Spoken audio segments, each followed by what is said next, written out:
me tell you a story from, this was a long time ago. My daughter Evelina was just 5 years old at the time. And we were in my car and she was in the back seat strapped to her car kid's seat. I'm sure there's a better English word for that, but you understand what I'm getting at.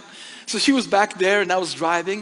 And I was driving home to get a document and then we would be on our way. And you know, as I drove up to our driveway, see, at the time we lived in a house that I actually built myself. I'm very proud of that. And it was on a hill.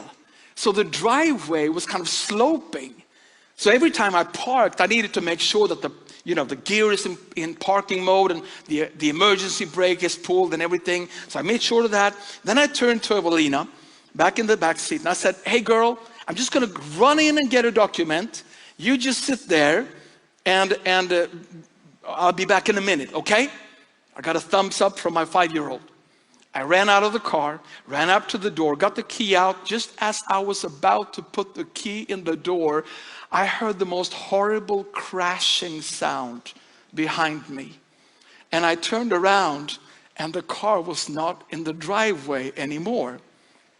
It had rolled backwards out in the street, crossed the street, went straight through the fence of my neighbor's garden and was now parked inside my neighbor's garden. But Evelina was standing on the driveway, exactly where I parked the car. So I ran up to her and I knelt and I said, Evelina, what happened? And she said, well, Dad, you were gone for so long. It's been like 8 seconds, okay? That's what I try to tell my wife later on. It was like 8 seconds. You were gone for so long. So I was just sitting in the back seat going, I wonder how that emergency brake really works. So she unbuckled herself and crawled to the front seat, put the gear in neutral and let go of the emergency brake.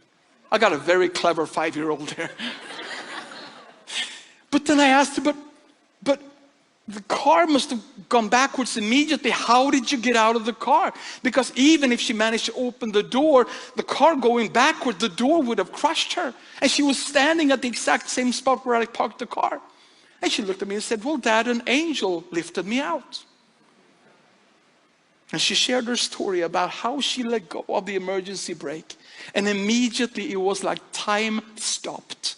And she saw this angel coming into the car, grab hold of her, carried her carefully out of the car and put her gently down on the driveway.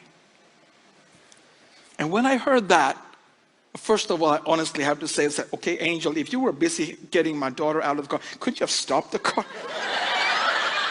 I'm sorry, that's horrible. That's horrible. I didn't think that at all. I didn't think that at all. I was just amazed by the fact that God intervened to save my daughter from this trauma. And I remember that night as Maria and I, my wife and I, was kneeling and just giving thanks to God. God spoke to me. And it was one of those rare occasions where I almost could hear his voice audibly inside of me.